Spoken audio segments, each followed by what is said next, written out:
Усім прывітанне яшчэ раз, з вами по-ранейшаму Зміцер Лукашукі. Мы працягваем наш, як это пажартавалі, адвакацкі дзень у эфіры Еўрарадыё, таму што мы следам за адвакатам Дмітрыем Лепрэтарам вітаем яшчэ аднаго чалавека, адмыслоўца з гэтай галіны дзень, але адвакат, спецыяліст у галіне міжнародна-прававога супрацоўніцтва па крымінальных справах, доктар сацыялагічных навук і кіраўнік адвакацкага бюро Legal Status Олесь Михалевич. Прывітанне, спадар Олесь. Вітаю. Олесь, давайте мы пачнем з вами вось с такой тэмы.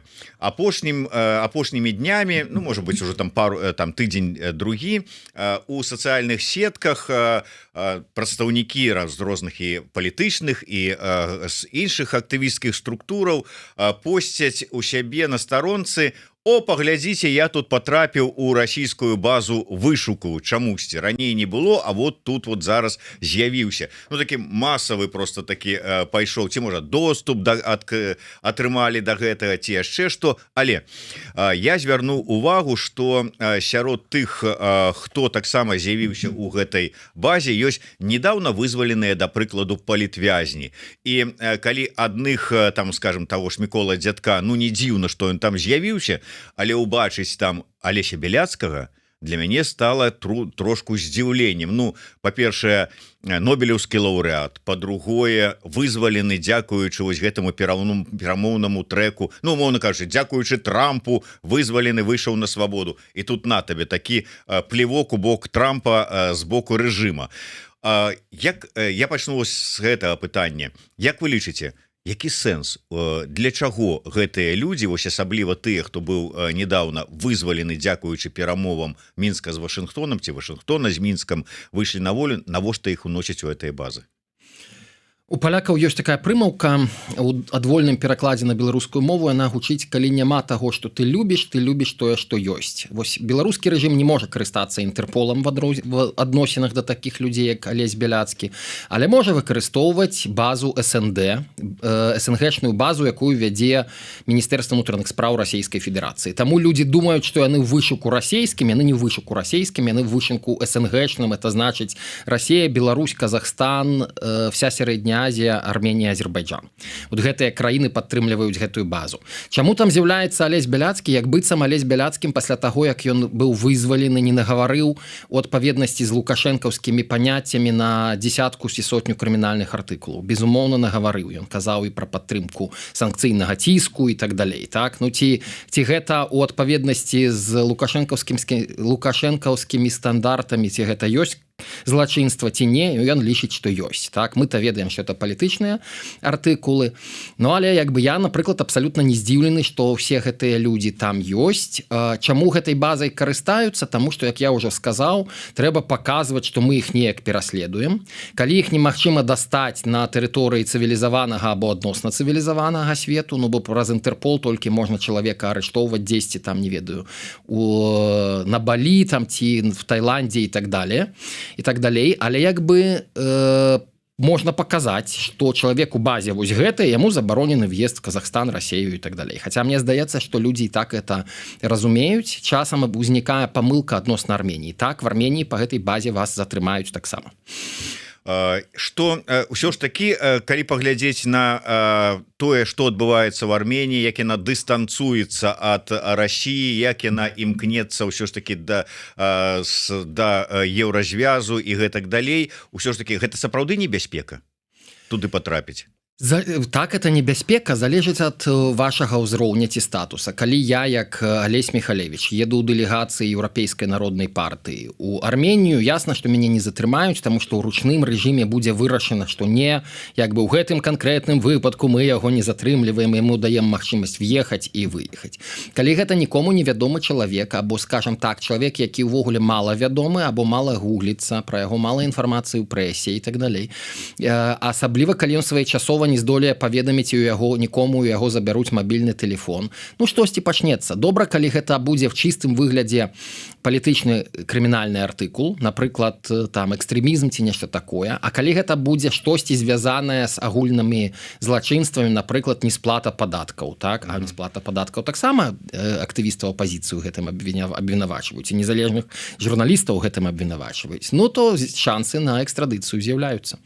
Ну так, да, а калі ў прынцыпе, як там Лукашенко пастаянна кажа, у нас няма там, скажем, палітычных артыкулаў у крымінальным кодексе, у нас няма палітвязняў, гэта ўсе крымінальнікі. Да і Беляцкага, што з гэтым разам, што папярэдні раз судзілі ж не за праваабарончую ці нейкую палітычную дзейнасць, а менавіта за вот нейкія там, умоўна кажучы, фінансавыя там, як яны там кажа, неўсплату падаткаў ці што, апошні раз ввогуле было там за кантрабанду. Так, потому что як бы любые такія артыкулы пры жаданні яны подцягваюцца. Ну і калі рэжым зацікаўлены паказаць, што гэта просто звычайныя злачынцы, так? Не, ён не супраціўляўся, ён біў паліцыянтаў, ён хуліган там ці яшчэ што-небудзь, так? То бок гэта такія артыкулы подцягваюцца вельмі лёгка, і на гэта трэба звяртаць увагу, што як бы далёка не заўсёды у вас будзе в чыстым выглядзе экстрэмісцкі артыкул. Ну, то бок, у прынцыпе, это людзі, якія там вымушаныя былі з'ехаць з краіны пасля пераследу ці то пад пагрозай пераследу, якія ведаюць, што можа быць там нейкі там крымінальная справа, знаходзяцца ў базе вышуку, яны і так не паедуць дзесьці там, пра Беларусь нават размовы не ідзе, у Расію таксама не ідзе, але вот у гэтыя краіны Цэнтральнай Азіі, ну, все былыя краіны Савецкага Саюза.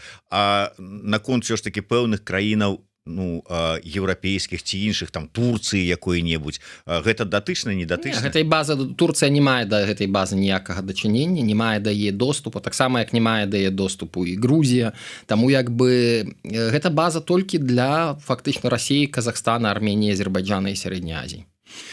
Такім чынам, просто тым людзям, якія, скажем так, ёсць пагроза затрымання, ім не варта ездзіць у гэтыя краіны. А тыя, хто знаходзіцца там, мы ўсё ж таки ведаем, што частка беларусаў з'ехала, ну ладно, Грузія, вы уже сказали, што яна как бы не карыстаецца этой базай, а нехта з'ехаў у Арменію, я ведаю такіх людзей, там іншыя краіны. Што лепей ім рабіць сённяшняй сітуацыі? Я думаю, што гэта індывідуальнае рашэнне, таму што я як адвакат з еўрапейскай адвакацкай ліцэнзіі не дапамагаю ў справах пра нелегальнае перасячэнне мяжы, але безумоўна такіх варыянтаў з-пад нелегальным перасячэннем мяжы дастаткова шмат, і у кожнай канкрэтнай сітуацыі трэба глядзець. Я думаю, што варта звязвацца з праваабаронцамі, варта звязвацца з адпаведнымі грамадскімі арганізацыямі і даведвацца, якія ёсць варыянты. Як працяг, я думаю, што мы не адзін раз са спадаром Алесем размаўлялі пра Інтэрпол і пра тое, якія пагрозы ёсць, калі трапляеш у базу Інтэрпола. Адпаведны вось даклад мы таксама абмяркоўвалі з Леонідам Марозавым тут у студыі. Да гэтага даклада мае дачыненне і Алесь Михалевич, таксама спрычыніўся да распрацоўкі яго, наколькі я разумею. Так, дзякуй. Нават мой недзе партрэтик і біяграфія там на другой ці на трэцяй старонцы ёсць. Але, канешне, Леонід Марозаў і нашыя калегі з Белпола, гэта былі тыя людзі, якія ў асноўным рабілі асноўную працу і неслі на сябе асноўны цяжар па зборы інфармацыі, сістэматызацыі інфармацыі. Што вы асабіста, якую думку, які тэзіс укладалі ў гэтую працу?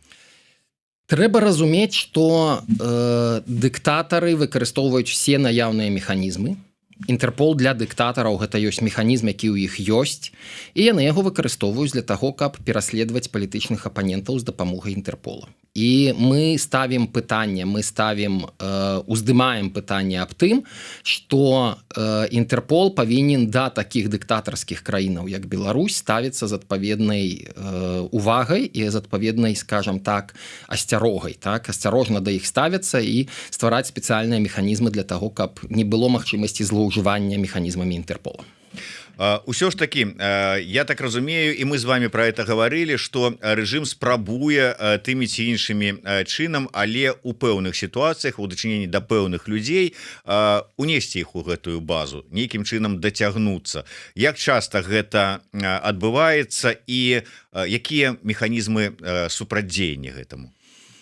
Мы выкарыстоўваем розныя механізмы супрацьдзеяння. Перш за ўсё, гэта палітычны ціск. Напрыклад, кожны беларус, якога ўносіць у базу Інтэрпола, праходзіць дадатковую праверку.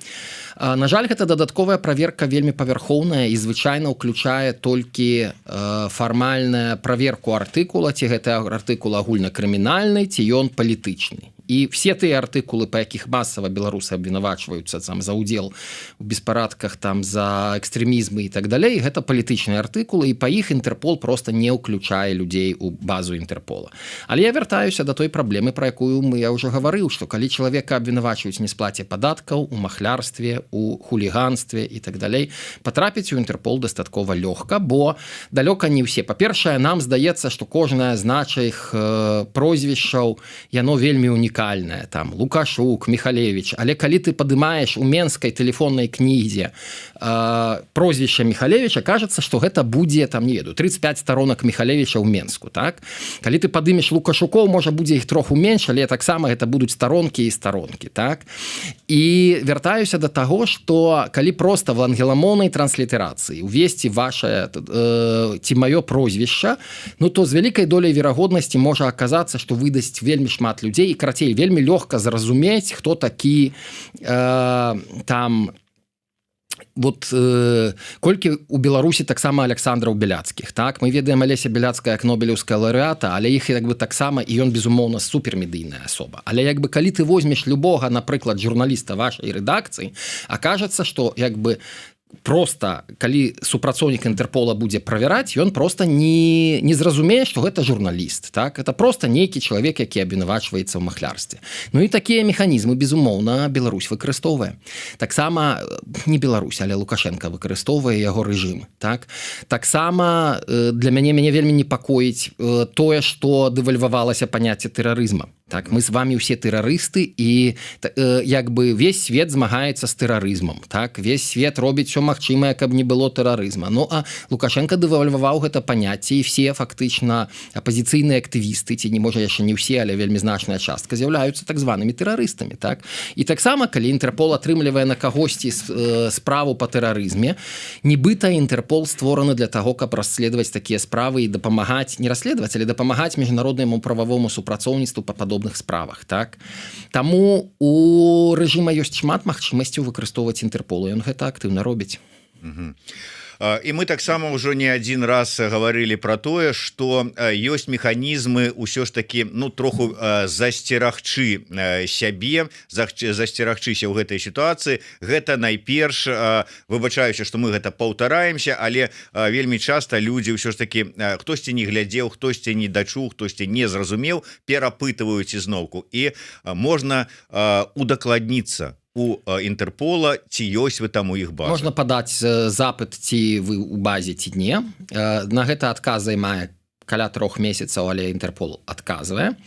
Таксама можна зрабіць прэвентыўны запыт, калі вы ведаеце, што у вас падобная крымінальная справа, якая з вялікай долей верагоднасці мае вось гэтыя эканамічныя там ці нейкія агульнакрымінальныя элементы, і што праз Інтэрпол вы можа Беларусь вас праціснуць, так?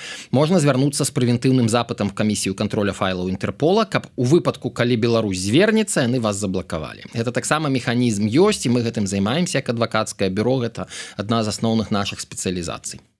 Ну так, і тут я как бы скіроўваю тых, у каго ёсць такія ці сумневы, ці перасцярогі, ці можа быть нават канкрэтныя факты і падазрэнні, што вы можете ці ёсць там у базе Інтэрпала і што рабіць з гэтым. Калі ласка, можете звяртацца да Алеся Михалевича, да яго бюро, і яны дапамогуць паспрабаваць вырашыць гэтую сітуацыю. Так, звяртайцеся, і калі сапраўды вы ў такой групе рызыкі, з радасцю дапаможам. Вось на канферэнцыі падчас новых Беларусь маецца на ўвазе канферэнцыя, это Вожык Патрыёт піша, падчас панелі па трансгранічных рэпрэсіях былі замежныя эксперты. А наколькі яны ў кантэксце, маецца на ўвазе кантэксце сітуацыі, і у якой мы трапілі? Ці атрымалася нешта абмеркаваць, давесці, данесці ім на палях канферэнцыі? Гэта тыя эксперты, якія ўсё пра Беларусь ведаюць. Іх, на вялікі жаль, не так шмат. Гэта вельмі адзінкавыя людзі, якія сапраўды Беларусю займаюцца, спецыялізуюцца і пра Беларусь ведаюць у прынцыпе ўсё, што трэба ведаць, бо яны ўвесь час і сустракаюцца, і чытаюць адпаведныя, і самі пішуць адпаведныя аналітычныя артыкулы, аналітычныя даклады.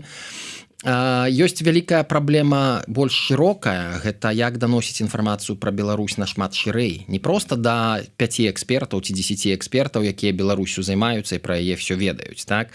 А як данесці эту інфармацыю, напрыклад, да міграцыйных службаў розных краінаў? Як патлумачыць, што у Беларусі за тое, што ты з'яўляешся членам сям'і як бы таго ці іншага чалавека, цябе таксама можа чакаць пераслед, вельмі часта чакае пераслед і так далей. Гэта зусім іншае пытанне, так? Як даносіць інфармацыю ў больш шырокія колы, экспертныя тыя шырокія колы, якія займаюцца Беларусю, якія па Беларусі прымаюць рашэнні. І вот як вам бачыцца гэтая сітуацыя? Я разумею, што там зараз там, скажем, координацыйная рада, сябрам якой вы таксама з'яўляецеся, будзе прысутнічаць і працаваць там у парламенцкай асамблеі Савета Еўропы, там на іншых міжнародных пляцоўках, даносіць всю эту інфармацыю. Але мы маем канкрэтныя міграцыйныя службы у канкрэтных краінах, канкрэтных гарадах, дзе нават Польшчы людзі ўжо цяпер атрымліваюць адмовы у наданні абароны, статуса там уцекача ці просто там дадатковай абароны на падставе, а вам уже нічога не пагражае. Ужо там нармалізавалася сітуацыя ў Беларусі і гэтак далей. Вот буквально днямі мне таксама расказалі такую гісторыю, чалавек атрымаў такі адказ. Як данесці ім? Я думаю, што тут таксама вельмі важна, каб сам чалавек, які просіць, які звяртаецца па абарону, адразу казаў пра все гэтыя рызыкі, адразу апісваў і даваў спасылкі на тыя даклады, якія датычацца, напрыклад, пераследу членаў сям'і. Калі ён папросіць, як, напрыклад, брат ці сын ці нешта такое. І таксама гэта пытанне працы ўвогуле беларускай грамадзянскай супольнасці, беларускіх арганізацый, аналітычных цэнтраў, каб проста гэтую інфармацыю даносіць, каб яе высылаць, каб супрацоўнічаць і з міграцыйнымі службамі, і з агульнаеўрапейскім офісам па пытаннях, напрыклад, азыля. Для таго, каб проста гэта все было зафіксавана в базах, і гэта все гэтым всім можна было карыстацца. І ніхто не адмяняў проста агульную міграцыйную палітыку. Калі тая ці іншая краіна, возьмем, напрыклад, не ведаю, маленькую Данію, так? Калі яна унутры дацкага грамадства ёсць запыт на тое, каб было менш мігрантаў, як бы, і прыязджае беларус і звяртаецца там па абарону. Што будзе адбывацца? Супрацоўнік міграцыйнага дэпартамента будзе праводзіць інтэрв'ю і пасля пісаць сваё рашэнне на падставе агульнай палітыкі таго, што чалавеку трэба адмовіць. Павінна быць менш мігрантаў. Калі ёсць магчымасць да чаго-небудзь дачапіцца, калі ёсць магчымасць хоць што-небудзь, нейкі аргумент прыцягнуць, ён будзе прыцягнуты. Так, на жаль, працуе Еўропа, так, на жаль, працуюць усе службы, калі тое, які ёсць палітычны запыт, што хоча грамадства, пасля чыноўнікі рэтранслююць. Гэта нейкім сэнсе дэмакратыя, якую мы з вами спрабуем будаваць у Беларусі, спрабавалі будаваць і спрабуем будаваць у Беларусі, калі чыноўнікі рэагуюць на запыты людзей. А запыты людзей, ну, мы з вами з дадзены момант студыі знаходзімся ў Варшаве, мы ведаем, якія запыты. Менш украінцаў, іх трэба высылаць і так далей. І вы не зможаце патлумачыць, што беларусы на чымсьці адрозніваюцца ад украінцаў. Калі менш, ну то менш, так? Увогуле менш замежнікаў, іх трэба ўсіх павысылаць, так? Ну так, да. Алесь, я вярнуся трошачку адным пытаннем да папярэдняй сітуацыі, калі вот ёсць такія рэпрэсіі ў дачыненні да людзей, калі ёсць нейкія прысуды, унесенне ў базу, там ці завочныя суды і гэтак далей, а потым ты запаўняеш нейкія анкеты, я не ведаю, там на амерыканскую візу, там ці яшчэ якой-нибудь тут у Польшы анкеты унутраныя, дзе ёсць пытанні, ці мае пан судзімасць, і вот што пісаць? Я думаю, что тут вельмі вялікае пытанне. Мы недавно ў каардынацыйнай радзе абмяркоўвалі, ці Беларусь з'яўляецца акупаванай краінай. Ці была акупацыя Беларусі. І маё персанальнае меркаванне, што не, Беларусь не ёсць акупаванай краінай. Беларусь з'яўляецца краінай-васалам Расійскай Федэрацыі, але у Беларусі арганізаваная злачынная групіроўка прыйшла да ўлады. Захапіла незаконна, не прыйшла, незаконным чынам захапіла ўладу.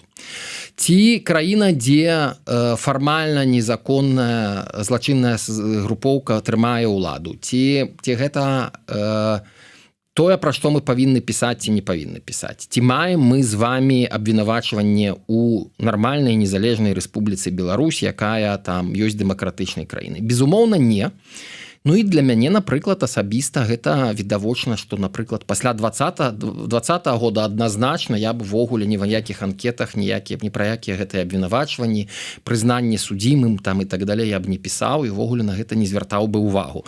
Але гэта мой юрыдычны падыход. Ёсць вельмі шмат людзей, якія сёння лічаць, што вот Лукашенко рэальны там кіраўнік, таму што ён можа рэпрэсіі ажыццяўляць. Вот аб'яднаны пераходны кабінет ці каардынацыйная рада не можа нас пабіць і пасадзіць у турму, а Лукашенко можа, значит Лукашенко круты, а мы не, так? Ну так яно не працуе, так? Ёсць Беларусь, ёсць нелегітымныя органы, якія, як яшчэ раз паўтараю, злачынная групоўка захапіла гэтую краіну і незаконна ўтрымлівае ўладу ў гэтай краіне. Ці мы прызнаем іх рашэнне? Да, безумоўна, не. Мне абсолютно ўсё роўна, колькі ў мяне у Лукашенко ўзбудзіў крымінальных справаў і што ён там як бы завочна в адносінах да мяне парабіў. Ну мы-то не. Я таксама не прызнаю, і я напишу, умоўна кажучы, там в анкете пэўнай, што нема. Я не ведаю, як там працуе сістэма праверак у нейкіх розных замежных органах, арганізацыях, але калі яны раптам нейкім чынам, не ведаю, праз які там запыт дашлю, ці яшчэ што-небудзь, а там атрымаюць інфармацыю, а вот на яго там ён там как бы такая крымінальная справа распачатая, абвінавачваецца ў гэтым, а можа нават завочны суд прайшоў і прысуд такі-то яму завочна абвесцілі, ён злачынец, ён нават вон у базе вышуку міждзяржаўнай з Расіяй ёсць, і там чыноўнік скажа: дык ты мяне падмануў. Можа сказаць чыноўнік, што вы мяне падманулі. І таму як бы я не даю парадаў, я кажу пра тое, як да гэтага стаўлюся я і якая моя логіка, калі я падобныя рэчы не ўключаю ніводную анкету і пра гэта не кажу. Я магу сказаць пра незаконны пераслед, в сэнсе як бы публічна, але в анкетах трэба зразумець, што калі вы пішаце в анкетах так, в адносінах да мяне вядзецца следства па артыкулу экстрэмізм. А уявіце, што в адносінах да вас вы з'яўляецеся абвінавачваемым або ўжо прызнаным вінаватым в тэрарызме. І вот давайте уключіце зараз ва ўсе свае анкеты, напішыце, што вы вінаваты ў тэрарызме, што яшчэ напішыце, што рашэнне вступіла ў законную сілу, бо як бы на нейкай паперцы вам напісалі, што паскольку вы яго не абскарджвалі, то яно вступіла в законную сілу. Таму для мяне, напрыклад, адзіным варыянтам гэта з'яўляецца не прызнаваць увогуле все тое, што робіць лукашэнкаўская ўлада, бо гэта краіна, якая захоплена злачыннай групіроўкай. Алесь, может быть, трошку не по тэме пытання, просто хацеў бы твой каментар як юрыста. Сёння стала вядома, што акруговая пракуратура Варшавы адмовілася пачынаць крымінальную справу па факце знікнення Анатоля Котова. матывуючы гэта тым што ён как бы і не грамадзянін Польшчы і знік там дзе не юрысдыкцыя польскага заканадаўства, ну і іншыя там прычыны. Як ты ставішся да гэтай сітуацыі? Мне безумоўна было бы вельмі прыемна, я лічу, што было б варта, каб Польша гэтую справу расследавала. Я разумею польскую пракуратуру, таму што не хочацца браць на сябе цяжкую справу, дзе следства павінна будзе весціся на тэрыторыі Турцыі па міжнародна-прававым супрацоўніцтве паміж Польшай і Турцыяй. Гэта вельмі складана, гэта вельмі вялікая дадатковая праца, якую польскай пракуратуры не хочацца на сябе браць. І, безумоўна, тут ёсць вельмі шмат аргументаў, каб гэтую справу ўзбуджаць, і ёсць вельмі шмат аргументаў, каб саскочыць з узбуджэння гэтай крымінальнай справы. І так, як польская пракуратура сказала, ён не грамадзянін, гэта на тэрыторыю іншай дзяржавы. У нас ёсць упэўненасць, што ён выехаў з Польшчы ў Турэччыну добраахвотна, і з вялікай доляй верагоднасці менавіта так яно і было.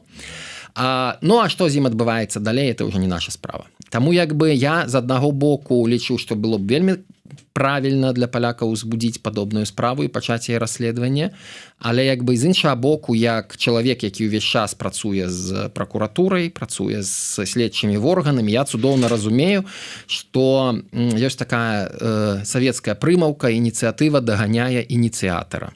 Дык вось, як бы, калі ты праяўляеш ініцыятыву і узбуджаеш крымінальную справу, то ты павінен пасля яе весці, ты павінен за яе справаздачыцца, ты павінен паказаць, што па ёй было зроблена і так далей. А як бы в практыцы гэта выглядае так, што ёсць адзін пракурор і яго дзесяткі гэтых справаў. Калі мы б глядзелі савецкі фільм «Следствие ведут знатакі» і бачылі 5 чалавек, якія рэгулярна абмяркоўваюць адну крымінальную справу, як там што зробіцца, куды гэты злачынца мог там знікнуць, гэта все лухта і падман. В рэальнасці ёсць адзін чалавек, які проста займаецца чымсьці. Часам нават калі ёсць нейкая следчая група, все роўна ў кожнага з гэтых следчых там на стале дзесяткі справаў, якія яны вядуць адначасова. Таму як бы я іх, на жаль, разумею, чаму яны саскокваюць з узбуджэння гэтай крымінальнай справы, але гэта неправільна. Безумоўна, гэтая крымінальная справа павінна была бы быць узбуджана, і мне бы, конечно, хацелася, каб Польша і Літва і Чэхія і Нямецчына больш актыўна падключалася да падобных крымінальных справаў. Твои словы, твои ацэнкі дзе існуючага рэжыма вельмі спадабаліся нашим гледачам. Тацяна, от як пацверджанне пра тэлефонную кнігу і колькасць прозвішчаў. Тацяна Лукашук піша: нарэшце далі юрыдычную ацэнку рэжыму. Дзякуй, адвакат. Еўрарадыя, вынесеце гэтыя словы вялікімі літарамі. Панначка, прайшлі 6 гадоў, і толькі Міхалевіч назваў гэты рэжым тым, чым ён з'яўляецца. Міхалевіч, гэта была юрыдычная ацэнка ўсё ж такі, ці ацэнка вось чалавека, грамадзяніна? Не, гэта юрыдычная ацэнка. Гэта і юрыдычная ацэнка, якая супадае з ацэнкай мяне як асобы, як грамадзяніна, бо як бы я доўгі час думаў і задумваюся пра вось гэты момант, ці была над Беларусю акупацыя, так? Ці Расія сапраўды акупавала Беларусь. Не, на вялікі жаль, ёсць сапраўды злачынная групоўка, якая незаконна ўтрымлівае ўладу ў Беларусі і здзяйсняе дадатковыя дзесяткі злачынстваў. Я памятаю, дзесяткі, сотні, тысячі злачынстваў па дзесятках артыкулаў крымінальнага кодекса, не новых тых артыкулаў, якія Лукашенко папрыдумляў для нас, а па абсалютна звычайных артыкулах злачынстваў супраць дзяржавы. Незаконнае ўтрыманне ўлады, незаконны захоп улады і так далей. Гэта все абсалютна кладзецца, абсалютна кладзецца на лукашэнкаўскую ўладу. Да, застаецца толькі пытанне, што нам з усім гэтым і сведаннем, і разуменнем, і наяўнасцю юрыдычнай адзнакі рабіць далей. Ці ёсць нейкія інструменты? Як нам далей дзейнічаць? Інструменты — гэта звычайная легітымнасць і міжнародна-прававая супраца, прызнанне Беларусі з боку розных дзяржаваў. Над гэтым мы павінны працаваць. Што я маю на ўвазе? Мы павінны працаваць, каб было большае прызнанне Святланы Ціханаўскай як прэзідэнта-электа, большае прызнанне кабінета, большае прызнанне каардынацыйнай рады. Мы павінны працаваць над тым, каб адносіны з афіцыйным, з лукашэнкаўскімі ўладамі былі як мага на меншым узроўні, нізавым узроўні. Безумоўна, як бы з любым тэрарыстам ці з любым скажем так, вот уявіце сабе, у вас ёсць дом і сусед за суседнім плотам рэгулярна вам пералівае нечыстоты праз плот. Ці вам трэба усталёўваць нейкую камунікацыю з гэтым чалавекам, хіба што в нейкі момант будзе прынята рашэнне, што трэба. Ну, або паспрабаваць дамовіцца, перагарнуць старонку там. Вот это тое, што фактычна на сённяшні дзень захад і спрабуе рабіць. Не захад, але Лукашенко хоча, каб захад гэта пачаў рабіць. Так? Чым з'яўляліся, напрыклад, дапамога ў нелегальнай міграцыі, у прывозе проста людзей з усяго свету, якія нелегальна пераходзілі польскую і літоўскую мяжу. Гэта вот фактычна в нейкім сэнсе гэта дапамога таму, каб як бы стварыць все магчымыя праблемы сваім суседзям. Вот ты просто ствараеш все свае праблемы суседзям. У цябе ёсць нейкія, не ведаю, агрызак ад яблака, ты яго выкідваеш на суседні участак, так? Ты як бы у цябе з'явіліся нейкія вот тое, што можна выкінуць, ты гэта выкідваеш. У цябе магчымасць з'явілася стварыць нейкія праблемы, перарэзаць дрот там суседзям як бы электрычны, ты яго перарэзаў, так? І з аднаго боку мы разумеем, што нейкая камунікацыя ўсё роўна з імі будзе, бо па нейкіх пытаннях будуць спрабаваць дамаўляцца і так далей, але ці трэба гэта суседа прызнаваць ёй супольнасцю як нармальнага? Безумоўна, нельга, так? Нельга этого чалавека і просто прызнаваць як нармальнага суседа. Ну і калі ёсць магчымасць прававых механізмаў, напрыклад, выселіць гэтага чалавека за неўплату, узбудзіць супраць яго там справы і зрабіць так, каб кошт кампенсацыі быў непад'ёмны для гэтага чалавека, ён быў вымушаны прадаць свой участак і з'ехаць і так далей. І гэтыя все рэчы, яны доўгатэрміновыя, так? Іх таксама трэба прарабляць, іх трэба гэтыя працэсы весці, таму што з майго пункту гледжання гэтыя людзі невыпраўляльныя. Я маю на ўвазе і беларускі рэжым, і расійскі рэжым. Гэта рэжымы, з якімі можна дамаўляцца кропкава па тым, каб ляцела менш нечыстотаў в твой бок, так? Але як бы доўгатэрмінова трэба рабіць так, каб гэтых людзей выселіць, каб іх змусіць прадаць свае ўчасткі, каб яны звалілі куды падалей. Ну, ведаеш, вот калі браць твае вот это алегорыі, ўсё ж таки, прадасць свой участак Беларусь Путіну і з'едзе з сынамі, дачкамі і невесткамі ў Аман і будзе жыць сабе на скрадзеныя грошы. Але я адзін з тых палітыкаў, які заўсёды казаў, што праблема не ў Лукашэнку, праблема ў Расіі. Безумоўная асноўная праблема Беларусі гэта не Лукашенко, і в 2020 годзе, калі б не было бы падтрымкі Расіі, не было бы пэўненасці, што расійскія танкі прыйдуць на дапамогу, я думаю, што пытанне змены ўлады оно б вырашылася вельмі лёгка, проста і хутка, так?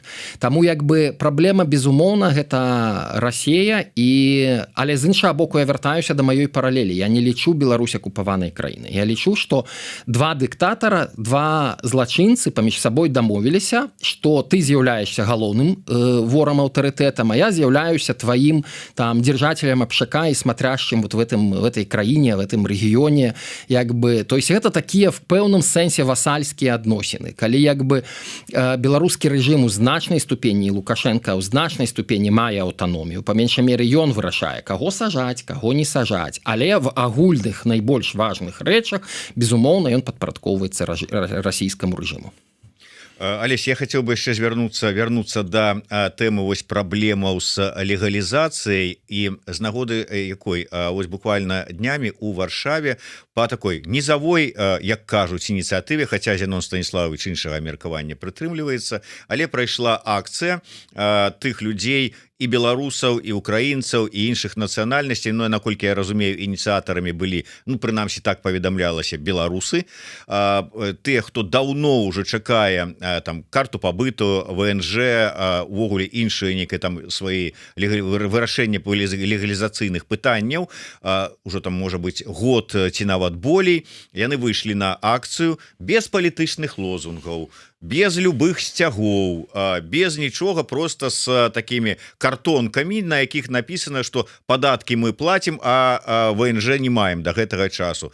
Таким чынам, ну вот калі не атрымалася у палітычных структур, у офісаў, кабінета, там у іншых дапамагчы ў вырашэнні гэтых пытанняў. Вот такая, як это кажуць, гарызантальная ініцыятыва, яна дапаможа вырашыць гэта?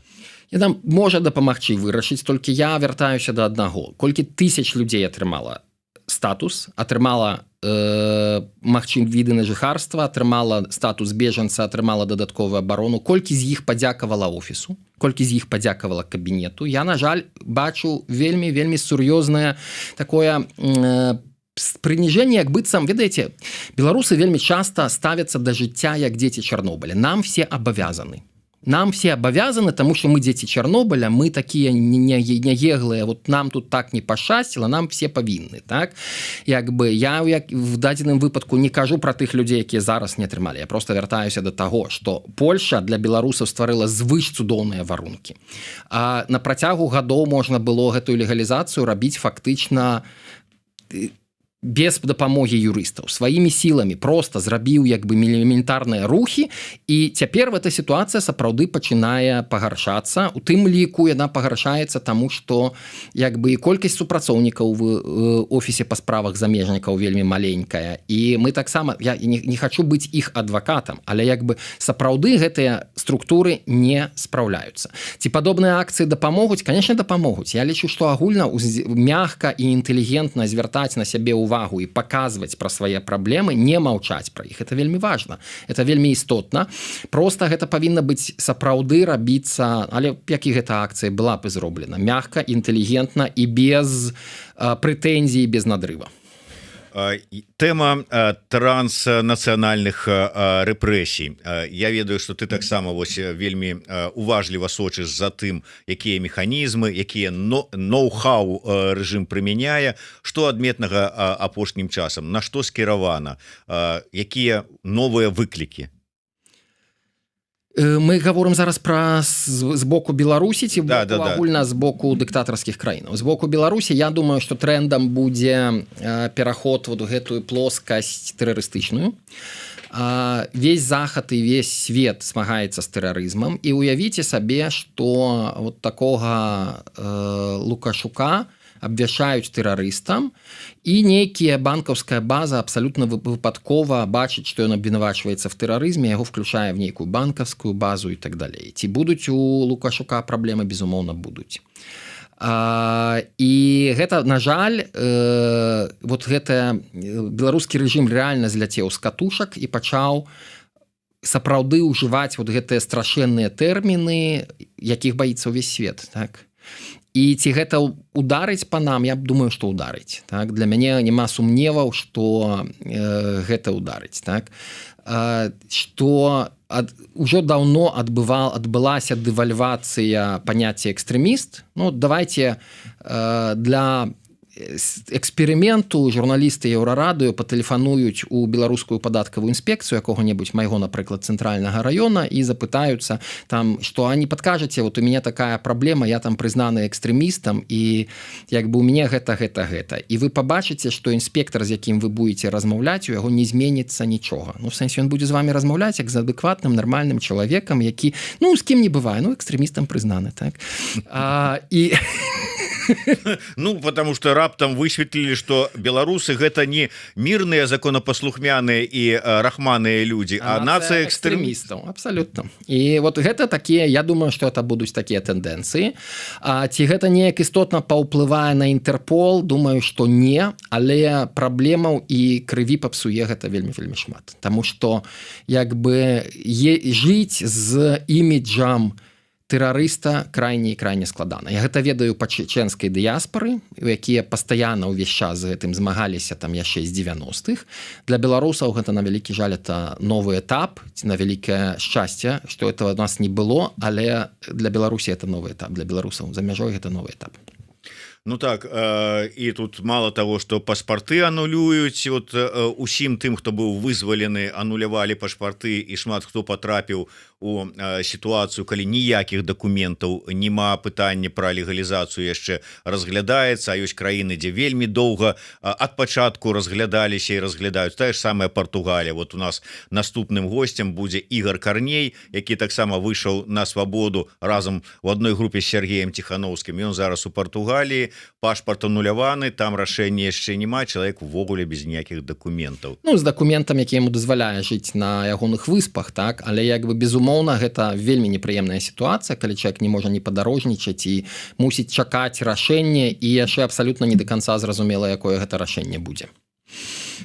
Але не адчуваецца рассінхрон, бо ў Беларусі то дэвальвавалася ўсё, а ў Еўропе на фоне пагрозаў наадварот падвышаецца увага да экстрэмістаў тэрарыстаў.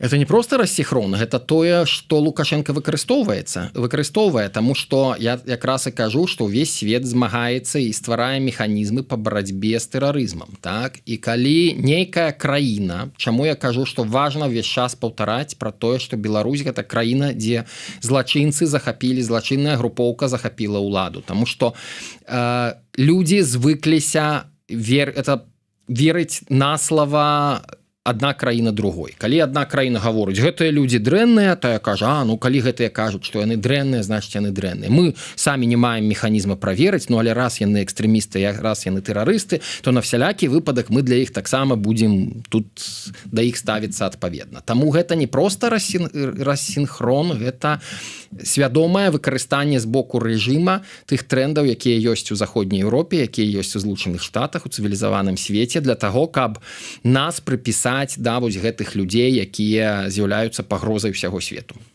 Ну і на завяршэнне тэма, якую мы таксама з Алесем не адзін раз абмяркоўвалі, але задаюць пытанні на гэтую тэму, таму што апошнім часам штосьці з'явілася вельмі шмат, не шмат, праяўляюцца і спробы вярбоўкі, і правакатары нейкія з'яўляюцца, і пагрозы тэрарызма, і пагрозы людзям ідуць там штосьці з імі там зрабіць, там пабіць, забіць ці яшчэ што.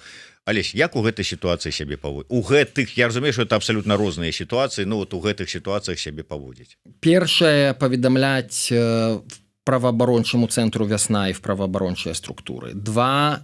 Пісаць пра гэта ў сваіх сацыяльных сетках, даваць інтэрв'ю сродкам масы інфармацыі. 3. Калі вы гатовыя, і это таксама вельмі важна паведамляць органы той краіны, калі вы в якой вы жывеце. Калі вы знаходзіцеся ў Літве, паведаміце пра гэта у спецслужбы Літвы, калі вас вярбуюць. Калі вы жывеце ў Польшы, паведамце пра гэта у спецслужбы Польшы, у АБВ, у іх ёсць форма на сайце, на якую можна напісаць, можна проста напісаць ліст туды. Калі вы знаходзіцеся там в Нямецчыне і так далей, в адпаведныя службы. Гэта абсалютна ненармальна, што на тэрыторыі мы, будучы пастаяннымі жыхарамі іншых краінаў, в адносінах да нас могуць ажыццяўляцца такія дзеянні. Проста таму чым больш публічнасці, і я заўсёды чую адно: а у мяне там засталаўся брат, сват, кум, там мама, там дзеці, там хтосьці там у мяне застаўся. Паведамляйце ўсё роўна.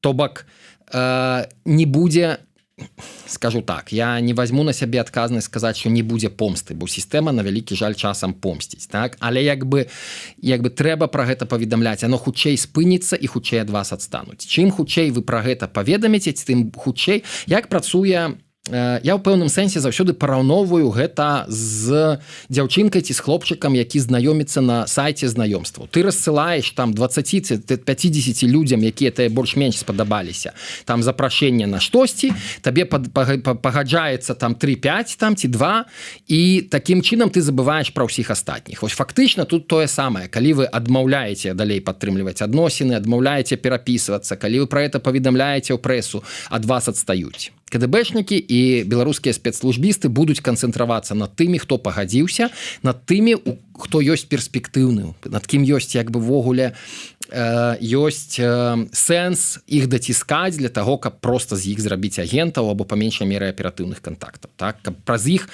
ажыццяўляць уплыў тут. Ну і на завяршэнне было такое пытанне, узгадывалі Ганну Труханович Ціканападскую ў замужестве, якая нейкім дзіўным чынам вот акурат такі напярэдадні і ў дзень правядзення канферэнцыі «Новая Беларусь» апынулася ў Варшаве. Шмат хто пісаў, якім чынам яна тут у Варшаве, ці не варта было б там спецслужбам Польшчы звярнуць на яе ўвагу, але што у гэтай сітуацыі ці варта звяртаць на яе ўвагу і як ты паставіўся да інфармацыі, калі яна нібыта падала па яе словах, ну, у соцсетках у сябе напісала заявку на правядзенне мітынга у той дзень і ў тым месцы каля будынку, дзе праходзіла канферэнцыя «Новая Беларусь», і звярнулася да беларусаў: прыходзьце, накідайце ў панамку гэтым офіснікам, здыміце ўсё на фота-відэо і з гэтымі фота-відэо к нам у камісію па вяртанні.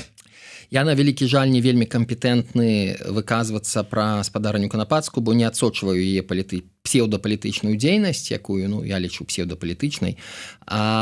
І таму мне вельмі цяжка ацаніць, ці ёсць там нейкія дзеянні, якія вартыя таго, каб, напрыклад, каб Польша лічыла яе пагрозай нацыянальнай бяспецы. Я думаю, што як бы з таго, што я пакуль бачу, вот просто я спецыяльна зноў-такі я не канцэнтруюся і спецыяльна не сяджу і не вывучаю, што яна робіць. Але як бы людзі маюць права па вялікім рахунку на ўсё. Ці маюць права людзі быць лукашыстамі, маюць права быць лукашыстамі. Я як бы як адвакат, як юрыст, я прызнаю за людзьмі права на любыя погляды.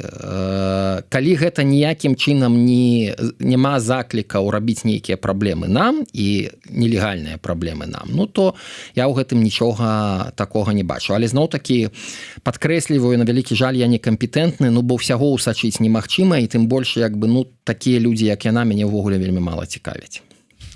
Добра, Алесь, прасілі мяне задаць гэтае пытанне ўжо па-за межамі, умоўна кажучы, асноўнай тэмы нашай размовы. Яно датычыцца координацыйнай рады, вашего знаходжання ў координацыйнай радзе. Я ведаю, вы там адпаведную камісію па этыцы. Я стараюся рабіць для тое, каб просто градус нянавісці быў максімальна нізкім, каб людзі умелі паміж сабой супрацоўнічаць, умелі паміж сабой размаўляць, умелі паміж сабой дамаўляцца і не крыўдзілі, скажем, не абражалі адзін аднаго. Так. Гэта тычыцца толькі справы ўнутры координацыйнай рады ці умоўна? Вось ёсць у беларускім у дыаспары пэўныя прэтэнзіі. Ну, хтосьці кажа, што там офіс Ціхановская крадуць усе грошы, якія выдаткоўваюцца на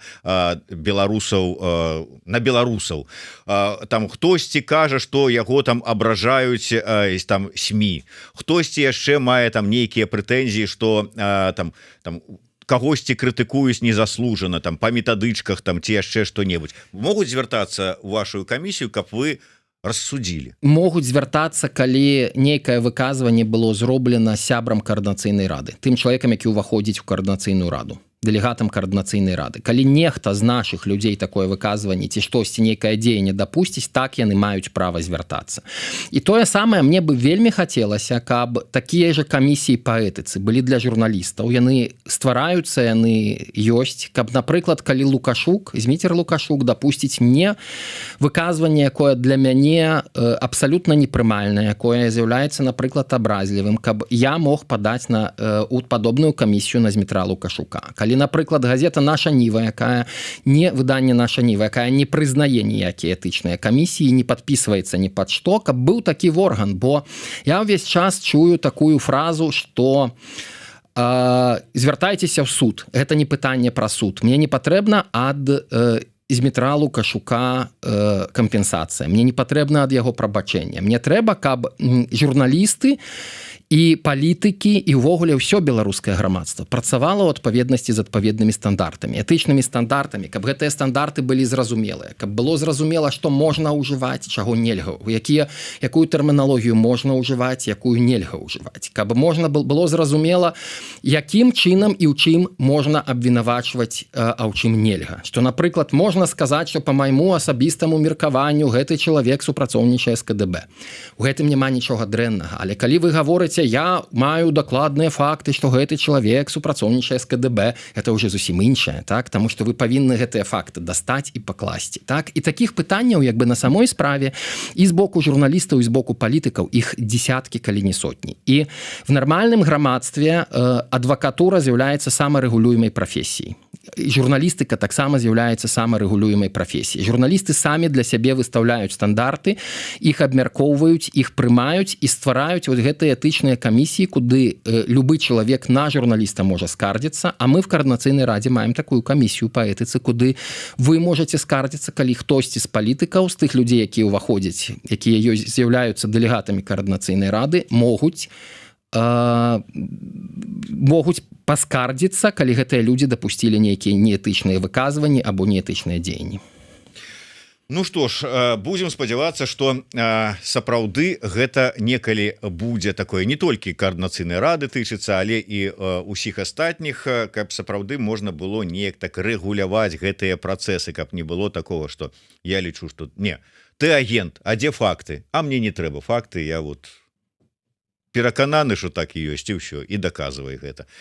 Дзякуй вялікі. Я нагадаю, што з намі быў юрыст і кіраўнік агентства Legal Status Алесь Михалевич. Калі ласка, калі у вас ёсць пэўныя праблемы з там ці падазрэнні, ці ўвогуле неабходна дапамога, можаце звяртацца да яго, да яго бюро.